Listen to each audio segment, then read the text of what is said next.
Hello दोस्तों, आप सभी का स्वागत है आज के वीडियो में। आज के वीडियो में हम एक बहुत ही इम्पोर्टेंट डिस्कशन करने वाले हैं पीई रेशियो के ऊपर, जिसके बारे में आपने बहुत सुना होगा यूट्यूब के ऊपर, लेकिन आज हम इसका डिटेल एनालिसिस करेंगे। तो आज की वीडियो में हम दो तरह की डिस्कशंस करेंगे। पहला तो हम इस फॉर्मूले को एनालिसिस करेंगे और दूसरा कि हम इस फॉर्मूले के थ्रू कैसे हम मार्केट के अंदर इसे यूज कर सकते हैं। दोस्तों, आज की वीडियो थोड़ी अलग है। मैं आपको ये नहीं बताऊंगा डायरेक्टली कि पी रेशो कब सही होता है कब सही नहीं होता, ये तो आप भी जानते ही होंगे। लेकिन आज हम थोड़ा इसके बियॉन्ड जाके इसके बारे में बात करेंगे। तो सबसे पहले अगर हम फॉर्मूला की बात करें तो जो पी रेशो है, जनरली आप सभी जानते होंगे कि पी रेशो का जो फॉर्मूला होता है वो होता है market price divide by earning per share. ठीक है, तो मार्केट प्राइस और अर्निंग, आपको ये दो चीज समझनी है। अब जो जनरली हम चीज जानते हैं वो ये है कि पी जब बढ़ता है तो हम उसे बैड कंसिडर करते हैं नॉर्मली, और जब पी कम होता है तो हम उसे अच्छा कंसिडर करते हैं। लेकिन बात आती है ऐसा क्यों, तो हम इसी कॉन्सेप्ट को डिटेल में समझेंगे। तो आगे चलते हैं। तो अगर आप देखें कि हमने पहला जो बात करी वो थी मार्केट प्राइस, और दूसरा जो हमारा इसमें जो इम्पोर्टेंट इंडिकेटर है वो है अर्निंग पर शेयर। तो जब मार्केट प्राइस, देखिए फॉर्मूला ऊपर कब जाएगा, हम ये तो बोल रहे हैं कि पी का बढ़ना हमारे लिए सही नहीं है, तो पी कब बढ़ेगा। पी दो ही केस में बढ़ सकता है, अगर आपका मार्केट प्राइस जो है वो बढ़ रहा हो या आपका ईपीएस जो है वो घट रहा हो। ठीक है, फॉर्मूला वाइज तो ये दो ही चीजें हैं कि मार्केट प्राइस का इंक्रीज होना और अर्निंग पर शेयर का डिक्रीज होना ही पीई को बढ़ाता है, जो कि हम कंसिडर उसे बैड कंसिडर करते हैं। लेकिन जो समझने वाली बात है वो ये है कि देखिए, जब शेयर का मार्केट प्राइस बढ़ता है तो हम उसे ओवर वैल्यूड कंसिडर करते हैं, ये आपको समझना होगा। तो हम उसे ओवर वैल्यूड कंसिडर करते हैं, और जब कंपनी के अर्निंग कम होती है तो वो वैसे ही बेकार मानी जाती है, क्योंकि कंपनी अगर कमा कम रही है तो इन्वेस्टर जो है वैसे ही उसकी तरफ अट्रैक्ट नहीं होता।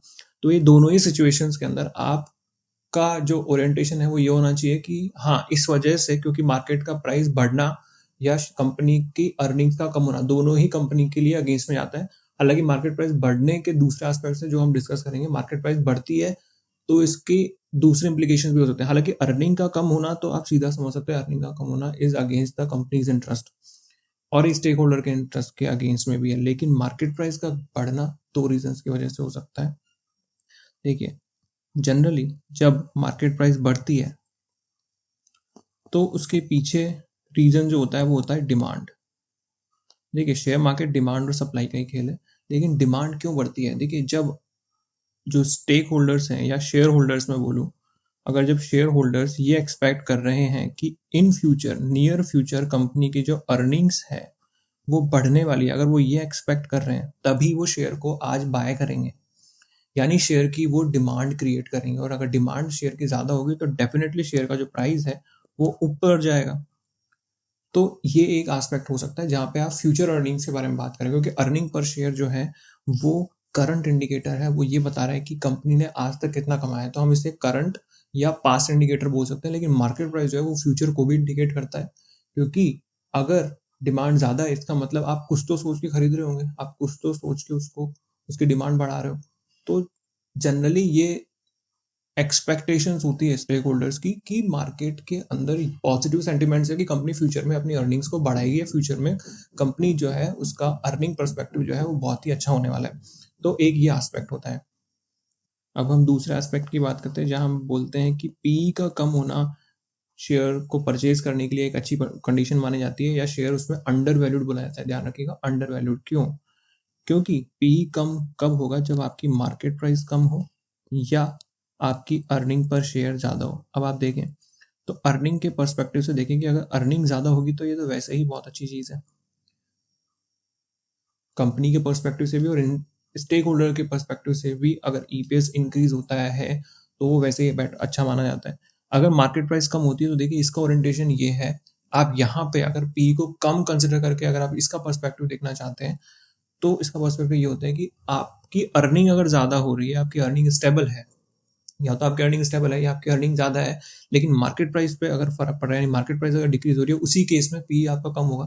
इसका मतलब ये है कि वो शेयर जो है वो अभी अंडर वैल्यूड हो सकता है, जो कि बहुत ही इंपॉर्टेंट बात होती है। अगर आप शेयर को बाय करने जा रहे हो तो अगर अंडर वैल्यूड शेयर है आप उनको बाय करते हो तो आपका ज़्यादा अच्छा रहता है कि आप इन फ्यूचर अच्छी ग्रोथ उस शेयर से ले सकते हैं और अच्छा आप इनकम जनरेट कर सकते हैं।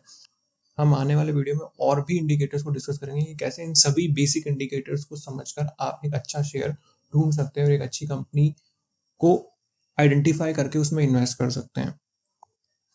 तो ये था बेसिक ओरिएंटेशन पीई के बारे में। अब इसमें एक छोटी सी चीज़ जो मैं और बताऊंगा, देखिए पीई का यूज़ करके हम आरओई भी कैलकुलेट कर सकते हैं, यानी रिटर्न ऑन इक्विटी, जिसको हम 1/पी करके निकाल सकते हैं। सिंप्लीफाई करूं तो ईपीएस अपॉन एमपीएस करके आप आरओई कैलकुलेट कर सकते हो, यानी आप कितने रुपए इन्वेस्ट करके कितने रुपए का रिटर्न जनरेट करते हो, इस तरीके से आप रिटर्न ऑन इक्विटी भी निकाल सकते हो। अब बात आती है कि पीई का यूज कैसे करें। आपने पीई को समझा, अब बात आती है कि पीई का यूज कैसे करें। तो देखो पीई का यूज वही है, आपको शेयर्स की अंडर वैल्यूएशन और ओवर वैल्यूएशन को पता लगाता है। दूसरी बात सबसे इंपॉर्टेंट जो इसका यूज होता है वो होता है कंपैरिजन के अंदर।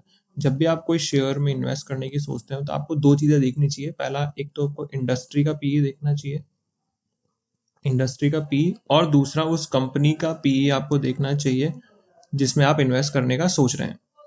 तो जनरल जो प्रिजम्पशन होती है वो यही है कि अगर इंडस्ट्री का पीई ज़्यादा है कंपनी के पीई से, यानी जो कंपनी के शेयर हैं वो अंडर वैल्यूड है क्योंकि पीई कम है, ये जनरल प्रिजम्पशन होती है। लेकिन मैं आपको बताऊंगा कि कुछ और भी ऐसे तरीके होते हैं, और भी हम बेसिक इंडिकेटर्स के बारे में और कुछ इंपॉर्टेंट एडवांस इंडिकेटर्स के बारे में डिस्कशन करेंगे अपनी अगली वीडियोस के अंदर, जहाँ पे हम एक ओवरऑल कंक्लूजन ड्रॉ कर सके कि कैसे आपको स्टॉक्स को आइडेंटिफाई करना चाहिए। हालांकि पी के पर्सपेक्टिव से यही रहता है कि आपको इंडस्ट्री के साथ कंपनी के पी को कंपेयर करना चाहिए, और दूसरा जो पीयर्स होते हैं, कंपनी के जो कंपटीटर्स होते हैं, उनके साथ भी आप पी को यूज करके आप शेयर्स का वैल्यूएशन समझ सकते हैं। तो यहाँ पर हम अगर प्रैक्टिकली बात करें तो मैं power generation and distribution companies की एक लिस्ट लेके आया हूँ जहाँ पर आप उन सभी कंपनीज के पी देख सकते हो। तो जनरली अगर देखा जाए तो अगर आप देखें तो अडानी ट्रांसमिशन और अडानी ग्रीन्स का पी आप देख सकते हैं 230, 355। तो जनरली अगर मैं जनरल परसेप्शन की बात करूं तो जनरली हम कंसिडर करते हैं कि अगर आपका पी जो है वो 30 के आसपास रहता है, 30 या 30 से कम रहता है, तो हम उसे अच्छा पी कंसिडर करते हैं। ये जनरल परसेप्शन है। हालांकि मैंने आपको दूसरा पर्सपेक्टिव भी दिया है कि पी ज़्यादा होने का मतलब है कि इन्वेस्टर जो है ये एक्सपेक्ट करते हैं कि फ्यूचर में जो कंपनी है वो बहुत ही अच्छा करने वाली है। ये भी एक एस्पेक्ट उसका हो सकता है।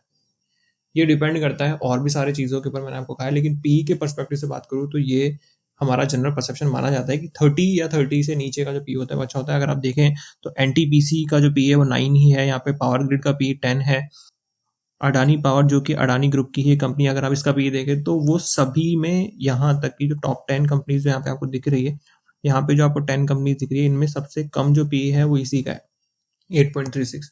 तो there are other things as well, काफ़ी और भी चीज़ें हैं जिनको कंसिडर करके हम एक शेयर को अच्छे से एनालिसिस कर सकते हैं। हालांकि मेरा जो पर्सपेक्टिव था आपको समझाना था कि कैसे पी जो है वो मार्केट में काम करता है। अगर आपको इससे रिलेटेड कोई भी प्रॉब्लम है या कोई भी और चीज़ें आप मुझसे पूछना चाहते हो जो मैंने कवर नहीं की तो मुझे बताइए, हम पी के ऊपर और डिस्कशन भी कर सकते हैं। हालांकि अगली वीडियो में हम और कुछ इंडिकेटर्स के बारे में बात करेंगे और कुछ फंडामेंटल इंडिकेटर्स की बात करेंगे जिनके थ्रू हम कंपनीज के स्टॉक्स को अच्छे से एनालिसिस कर सकते हैं। ये वीडियो पूरी तरह से एजुकेशनल पर्सपेक्टिव से है। मैं कोई स्टॉक की रिकमेंडेशन नहीं देता, जो मैंने सीखा है अभी तक वही मैं आपके साथ शेयर करने की कोशिश करता हूँ, ताकि आप ब्लाइंडली किसी चीज़ को फॉलो ना करें और अच्छे से अपने एनालिसिस को यूज़ करें और अच्छे एक इन्वेस्टर बने।